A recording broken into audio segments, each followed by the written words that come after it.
বর্তমান সমাজের মানুষের ব্যবহার চেনা আসলেই কিন্তু খুবই কষ্টের।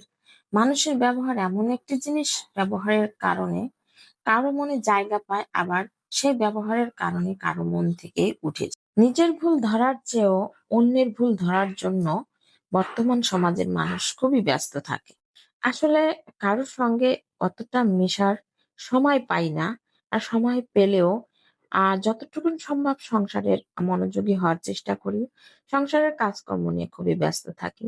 যেহেতু একটা পেট চালাই, আর পেট চালানোর পাশাপাশি তো সংসারের কাজকর্ম একটু করতেই হয়। আর কাজ না থাকলেও যে কত কাজ জমে থাকে, কাজ করলে কাজ আছে, না করলে নাই। আজকের ব্লগটা শুক্রবারের, আপলোড করতে পারিনি। এই তো জুমার নামাজ পড়ে বাচ্চার বাবা এবং বাচ্চা চলে এসেছে। আজকে আমি একটু মুরগির মাংস রান্না করব। ডিমের মুরগি, যেগুলো হচ্ছে লেয়ার বলা হয়। তো মাংসগুলো আমি হাতে মেখে রান্না করে নিব। আর বাচ্চারা তো মুরগির মাংস এবং পোলাও একটু বেশি পছন্দ করে। ইদানিং ছেলেটা একটু গরুর মাংস খেতে চায়। ওর কোনো চয়েসের শেষ নাই। এই একরকম মাংস খাবে, অন্য সময় অন্য আরেক মাংস খেতে চায়। শুক্রবার যেহেতু অনেক কাজ থাকে, ছুটির দিনে কাপড় ধোয়ার প্যারাটা একটু বেশি থাকে। আর অন্যান্য কাজের প্যারাটা যখন বেশি থাকে, তখন ছুটির দিনের খাবারটা খেতে খেতে কিন্তু সেই বিকেল 4টেই বাজে। তারপরেও চাইলেও অন্য একটা আইটেম করা যায় না। তো এক বেলার জন্য পোলাও আর হচ্ছে মুরগির মাংসটাই করে নিয়েছি। আর পোলাও এতটা ভালো লাগে না আমার কাছে।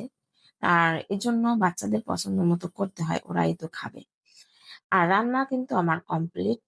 তো সালাদ না হলে তো একদমই চলে না। তো একটা শসা আর 2টা টমেটো কেটে নিচ্ছি। হয়ে যাবে এটাতেই, যতটুকুন সালাদ হবে। আর বাচ্চারা সালাদ, লেবু এটা তো সবসময় বরাবর খেতে চায়। মাংস এবং পোলাও থাকলেই আমার ছেলের তো সালাদ লাগবে, পাশাপাশি লেবুও থাকবে। তো ছাদ বাগানে তো মাশাল্লাহ লেবু ধরেছে, 2টা গাছে লেবু হয়েছে। তো লেবুগুলো ছোট যদিও, কিন্তু খেতে কিন্তু খুবই সুস্বাদু এবং সুঘ্রাণও আছে। তো ওখান থেকে আমি 2টা লেবু কেটে নিলাম। ছাদে যেহেতু অনেকগুলো কাপড় দিয়েছি, ফাঁকে দিয়ে ছাদেও গিয়েছিলাম। তো এর মধ্যে দেখলাম আহ বাদাম, মরিচ অনেকে রোদে দিচ্ছে। তারপর খাওয়ার সময় হয়ে গেছে, টেবিলে বসে আমরা দুজন খেয়ে নিলাম। বাচ্চাদের আগেই খাইয়ে দিয়েছি। আর পোলাও, ওই যে প্রথমেই বলছি, এতটা ভালো লাগে না। সালাদ দিয়ে খেতে একটু বেশি ভালো লাগে। প্রথমেই আমি একটু সালাদ কাঁচা পেঁয়াজ দিয়ে পোলাও সবসময় খেয়ে নেই। মাংস এবং ঝোল দিয়ে যখন খেতে যাব, তখন আসলে আমার খাওয়া হবে না।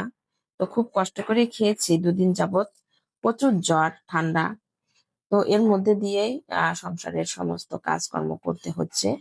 আর ভিডিও মাঝে অনেক নয়েজ আসছে। পাশের বিল্ডিং এ কাজ চলছে। ঠুসঠাস আওয়াজ চলছে। খুব বিরক্তিকর লাগছে, কি বলবো। আপনারা কষ্ট করে দেখে নেবেন। ভয়েস দিতে কিন্তু আমার খুব ডিস্টার্ব হচ্ছে। তারপর তো বিকেল বেলায় ছাদ বাগানে চলে গেলাম। আর এখান থেকে কিছু শাক তুলে নেব। 4 থেকে 5টা গাছে হচ্ছে থানকুনি পাতা ধরেছে। আর এত পরিমাণ ধরেছে, অন্য গাছের শক্তিও কমে যাচ্ছে। তো আপনাদের ভাইয়া আজকে থানকুনি পাতাগুলো সব তুলে নেবে। আর তুলে কিছু প্রতিবেশীদের দিব, নিজেও কিছু খাবো। বলতে ভর্তা করে খাবো, আর রান্না করেও খাওয়া যাবে আর কি। তারপর তো আসলে থানকুনি পাতা ছোট ছোট ছিল। যে কোনো কাজ করতে কিন্তু অনেক কষ্ট। 4 থেকে 5টা গাছে থানকুনি পাতা কেটেছে আপনার ভাইয়া। সত্যি বলতে কি, এতটুকুন ধৈর্য আমার হতো না। অনেক কষ্ট হয়েছে। একটা একটা করে মানে থানকুনি পাতাগুলো তোলার জন্য কিন্তু ধৈর্যও লাগে।